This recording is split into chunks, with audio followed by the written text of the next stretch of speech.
Hey everyone, and welcome to Prune Belly Insiders. I'm your host, Michael Adams. Today I got a good friend on with me today. Please welcome Frank Walker. Hello, Mike.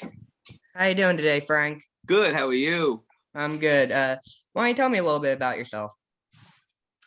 Well, I'm from Long Island, New York. I'm 54 years old, born with Prune Belly. And I was hospitalized a lot as a kid. And luckily haven't been as much lately, which is nice. So, but I've got a whole long story to go with it. Good. I'm really excited to hear your story today. Oh, thank you. Me too. So, did your parents tell you anything about what the doctor said while she was pregnant with you or when you were diagnosed? They didn't know until after I was born. Huh. I was born in the late 60s, and they didn't have much information as they have now. Yeah. So they didn't know until after I was born. All right. So, why don't we start at the beginning of your story then? What would you say is your youngest memory with Prune Belly? I can remember probably around 5 or 6 years old being in the hospital, and I had pneumonia. And I remember being in an oxygen tent around the hospital bed. And my mother, was there right outside, right away from the bed. It seemed in my mind so far away, but she was just, past the bed. But because I had this oxygen tent around me, it seemed like it was like a world away kind of thing. Cool. So, why don't we continue your story? How many surgeries would you say you've had? Honestly, I don't even know the number. I had many as a baby. I've had trying to remember offhand. I honestly couldn't even give you a number. I honestly don't know, but there were a lot. I know that much. Yeah. Have you had any abdominoplasties? Not the plasties, but what I did have when I was 15, a surgeon found a way to move muscle from my legs and put them into my stomach. Really? And yeah, and a variation of that has been done more often by other people. But as far as I know, I was the first person to ever have it done for prune belly reasons. Did it help at all? Absolutely, it helped. It was a more of a correction than anything else. My doctor told me that it was a 95% correction for the missing muscles because I had no muscles at birth at all. Wow.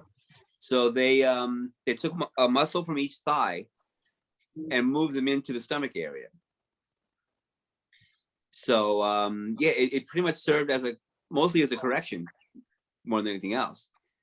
So I was able to do a lot of things that I couldn't do before that. Wow. Even just like, sitting up out of a chair, before the surgery, I had to like hold on to a desk or something and push myself up, where after the surgery, I can just get up without holding on to anything. Wow. That's amazing. Yeah. Things as basic as that,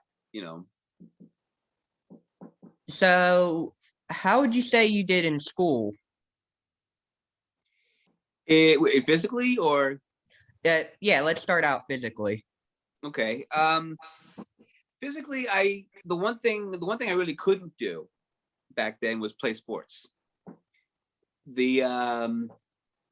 My mother was very protective, and the doctors even at the time were like, you're probably better off not playing sports. So what I would do a lot of times while the class was playing sports, I would sit against the wall and watch them. And I felt like I was out of place not being able to play. And the kids a lot of times didn't know any better. So they're like, why is he sitting against the wall? Why is he joining us? So I turned to things like music and art instead of being able to play sports. So I found ways around it eventually, but at first it was tough. Yeah, that's good. So, do you have any siblings? I have one brother. He's 3 years younger. Excuse me. Sorry. 3 years younger. He's completely healthy. So, how would you say your relationship with your brother is? Oh, we're very close. That's We'll always good. have. Yeah, he. I mean, back then as a kid, I had to be in the hospital a lot, so a lot of times he didn't understand why a lot of attention had to be put on it, which I can understand. Yeah, But no, we're fine with that. that's good. So, would you say you had to put up with any bullies, or did you have any friends, or what was your social life like growing up?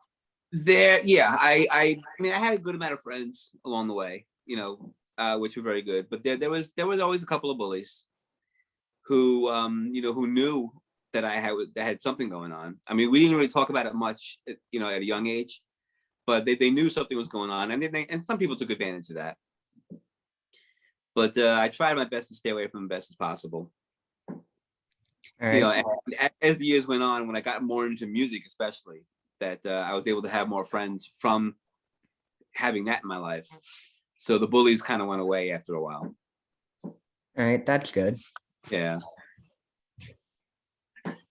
So, what is one lesson you've learned from having Prune Belly? Good question. Patience is one. Realizing that there's more important things in life than maybe a lot of the little problems that are around day to day.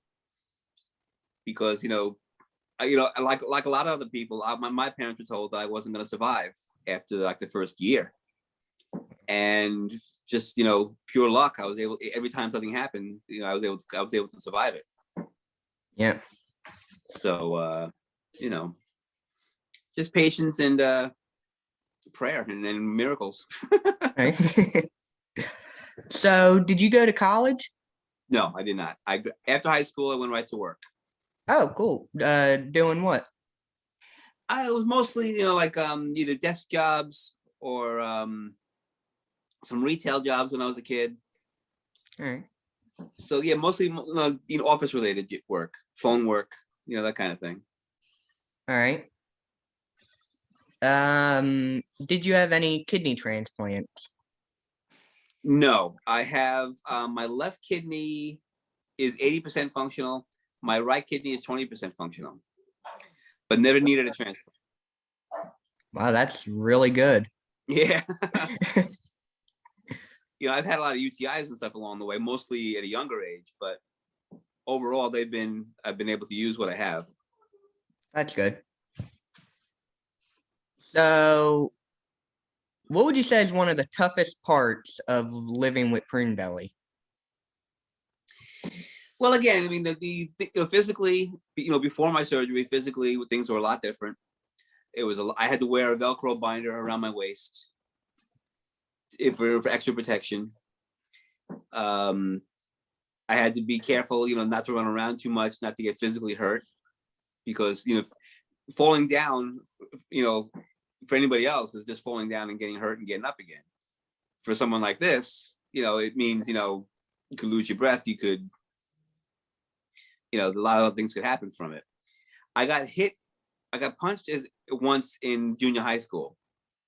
I was walking from one class to another in a crowded hallway, and I was looking to my right, talking to a friend of mine, and someone coming up, approaching me, just punched me in the stomach, and I went down. For no reason? Yeah, it was a crowded hallway. I was probably like this on my books, just trying to be a little protective of myself, and he saw an easy target. So he just punched me. I went down. I never even saw who it was. To this day, I still don't know who it was. And went to the doctor. I was out of school for a week, and the doctor looked at the bruise of the punch, and it was just a little bit to the left of center. They said, Frank, if that was dead center, they would have killed you. Wow. It was that close to being it. So, socially and physically kind of tied in together for things like that. Yeah. And again, once I had that surgery, things changed a lot, where I had the muscle now and protection's a lot better. Yeah. So So how has COVID affected you with all this? well, I also have, I have other issues too besides Prune Belly. I have type 2 diabetes, and I've been hospitalized a couple of times the past couple of years for that. Wow. So ever since COVID happened, I've been pretty much staying home since March 2020. Because my doctor feels that, even though, and actually I'm 3 times vaccinated now, including the booster. But even with that, my doctor still feels that I'm still more at risk of getting it because I'm so immune compromised from Prune Belly and diabetes and a couple other things. So I've pretty much been staying home for almost 2 years now. I'm on disability, so I'm able to get some finances from that instead of working. But yes, I've pretty much been staying home, and for now I have to stay home until this hopefully goes away in some way. Right now I'm hoping like springtime I can be able to get out again, because I've also been playing music for many years, and I had to stop doing that. Wow. Yeah.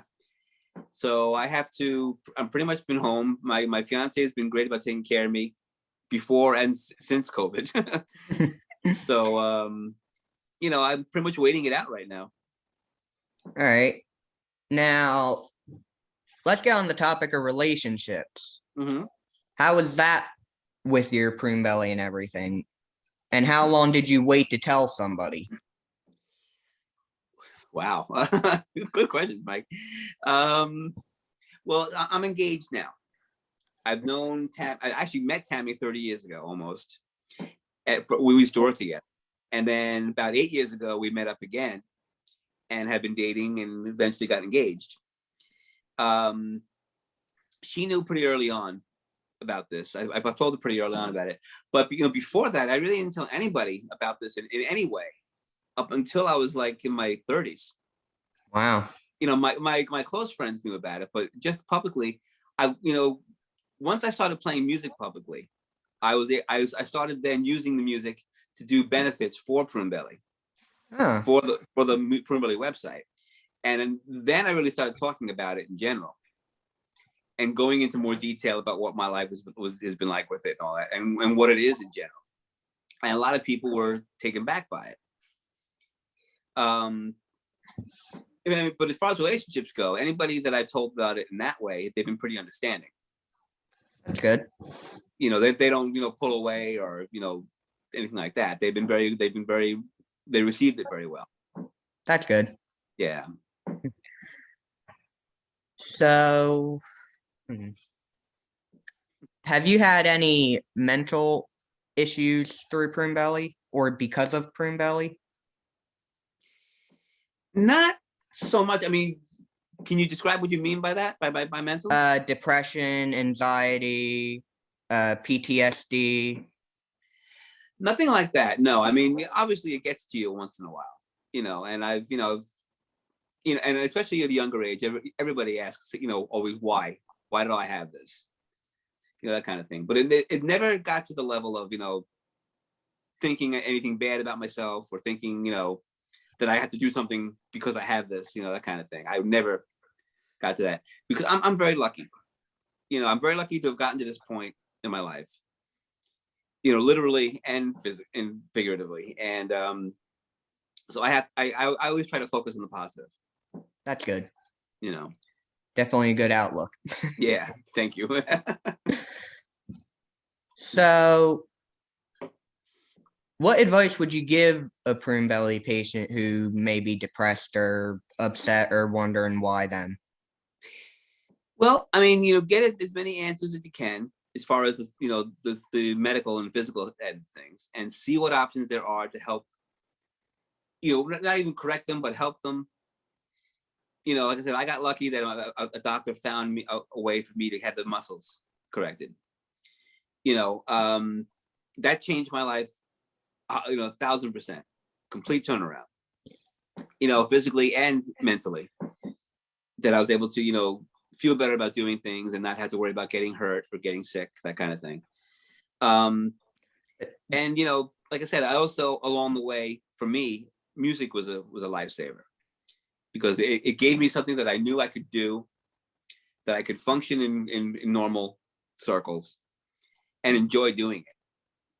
Yeah. So, my advice to anybody is to find as many medical answers as you can, but also find doing something you love to do, because it really helps keep things positive for you. Yeah, definitely. I was meaning to ask you, I probably should have asked this off screen, but do you know if the hospital that did that surgery is still currently doing it? Well, it was more, for me, it was more the doctor that was doing it. And he just happened to work at that hospital. Oh. So it really wasn't the hospital that was doing it. It was just him, and that's where he happened to be. Unfortunately, my doctor has passed away several years ago now. But other doctors are carrying on the same type of work. They might do it in their own way, but they do it they do that idea. Oh, all right. There's one that's currently the main one the main one that I know of currently that's doing it is a doctor in Dallas, Texas, named Dr. Fearon.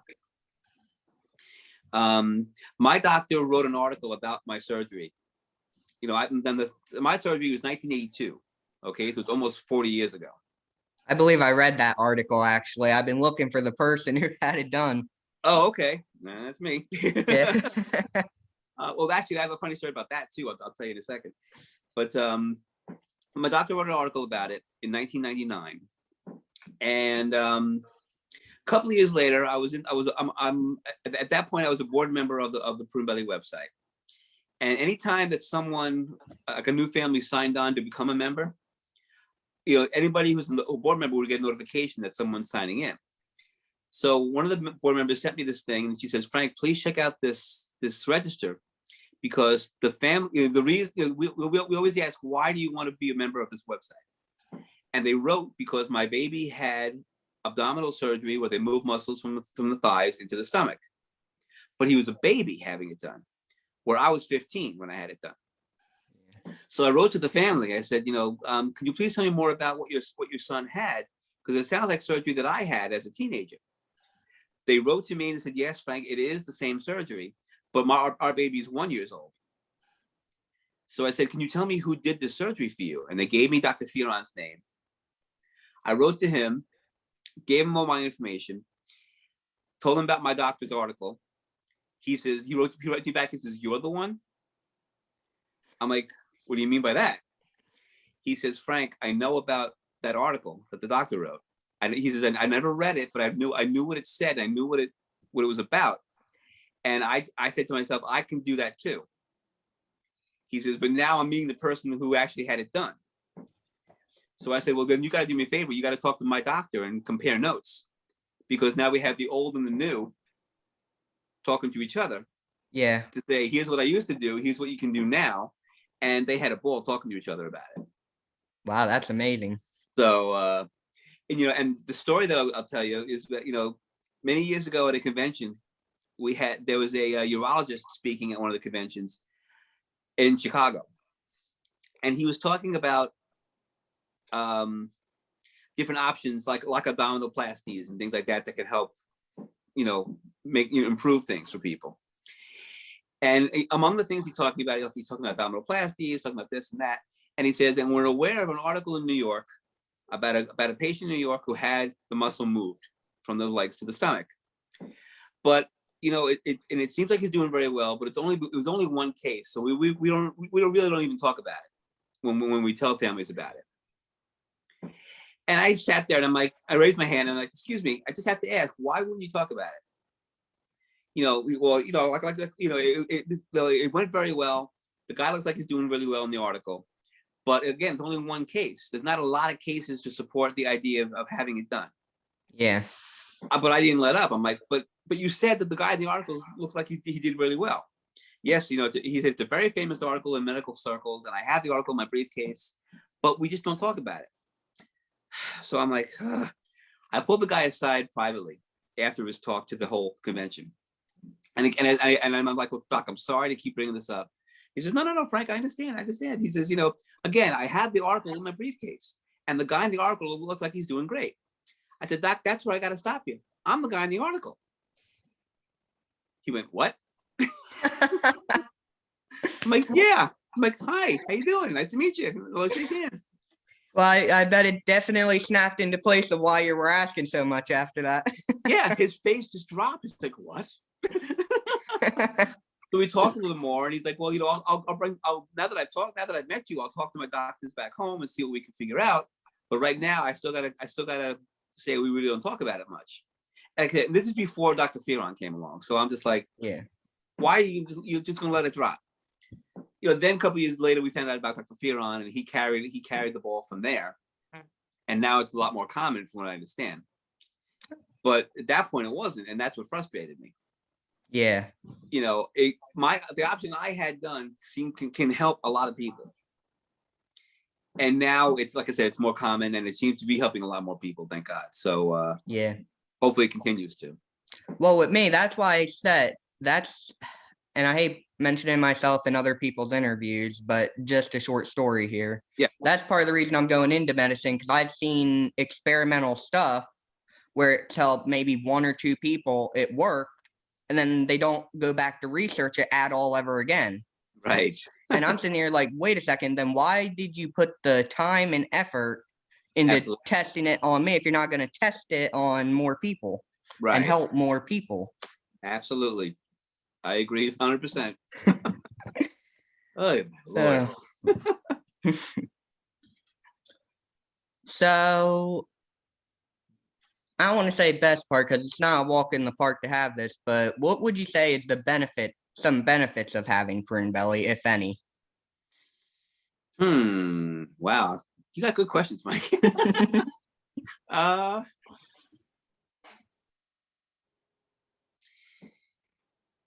I honestly don't know if I can answer that. I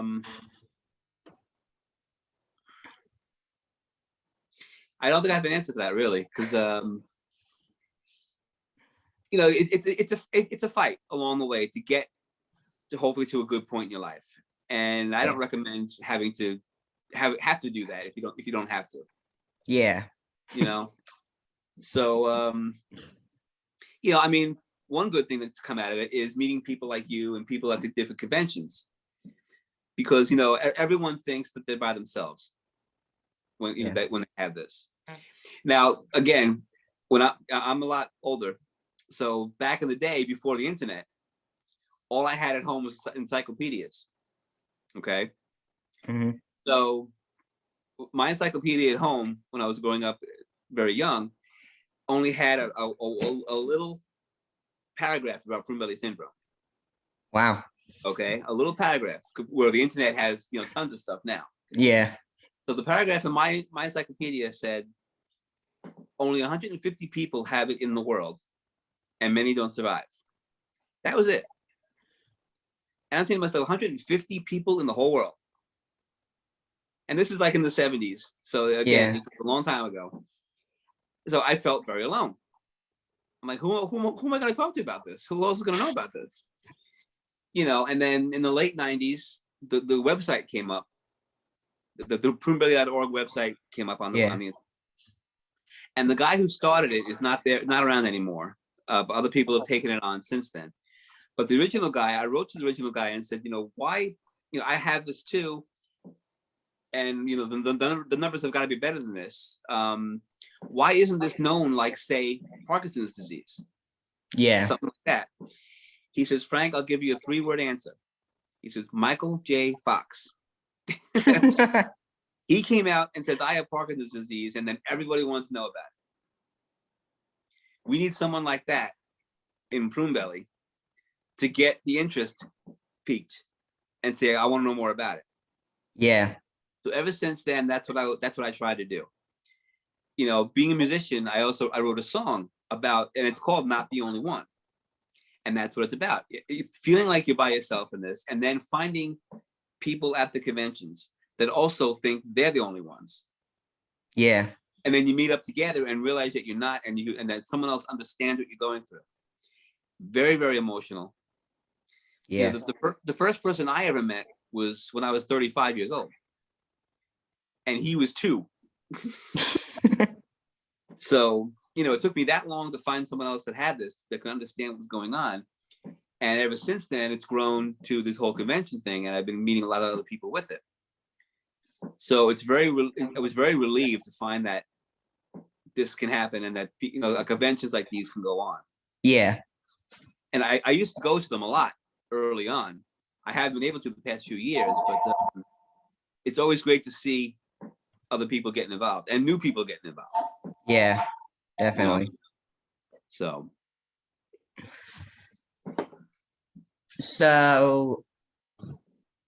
would you say Prune Belly is becoming more I don't want to say common, but more common as time keeps progressing, in your opinion? It's becoming more known, little by little. Common, I don't know if it's so much more common as it's just, more people are coming out saying they have it. Yeah. It's probably always been around, we just didn't know about it. Yeah. In some way, but especially because of the internet and because of pruneBelly.org and places like that the word is getting out more. Yeah. So I think in that way it's becoming more common. Yep, and I definitely agree back with what you said about the spokesperson. If we had just one celebrity back us, it would probably become more well known than Parkinson's, honestly. I believe it. I mean, I was told that there was an actor, I don't remember his name offhand, but there's an actor from Australia who supposedly has it, but he didn't really want to talk about it. Yeah, I heard about that too. Yeah, I don't remember the guy's name, but he's becoming a more popular actor as the years go on. But yeah, as far as I understand, he didn't really want to get into it. He would be like the main focus if he were willing to. Yeah. But we'll figure it out.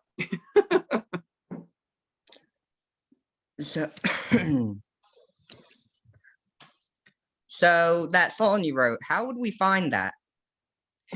Okay, it's on. I'll actually send it to you. It's on YouTube. It's on my personal website. I sell it on a CD that I made. Huh. I actually recorded. I wrote it in 2003, and we put it out on its own in 2004, and then I redid it a couple of years ago. Oh, cool. Newer version, and the newer version actually has some Prune Belly people on the song. Oh, we have cool.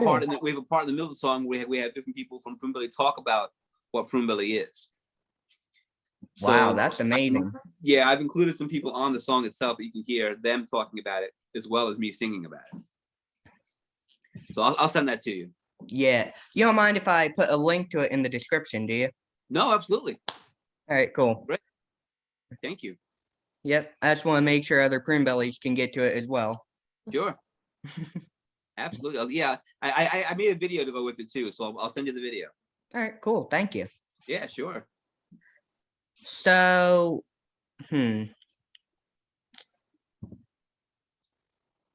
So is there anything else in the story you would like to share? Your story?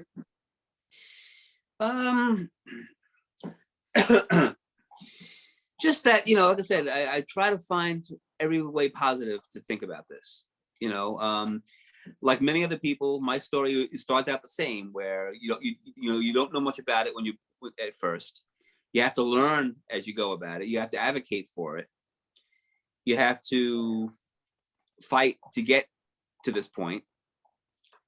But a lot of our guys are fighters, guys and girls. They're all fighters. They're going to do better than they think they will. Even the doctors. A lot of doctors automatically say, no, it's not going to work. Yes, it is. And you got to fight to make it work. Yep. So just keep doing that, because you'll get farther than you think you will. Yep. And while I agree, every Prune Belly should see the doctor, please don't stop going. Don't take it. Please do not take his word as God. Right. Absolutely. That's seriously the best advice I think any of us can give them out there. Right. Always look for other options. Or second opinions. Yep. Absolutely. Always. So, I think we're about to wrap this up, but just one more question. If there's any questions about your story from the viewers or other people, would you come back on and answer them? Anytime. Absolutely. Anytime at all. Thanks, Frank. It was great having you on the show. You too. Thanks for having me. Really. All right, everyone. I hope you enjoyed this week's video. As we just heard, a lot of prune bellies are willing to share their stories. If anyone wants to come on and share their story, my phone number will be in the description below. Please call. And also, if you want to just talk off the books, because I know sometimes you need someone to talk to, my number is also there for that. I'll have my Facebook in the description, and I'll have Frank's song in the description as well.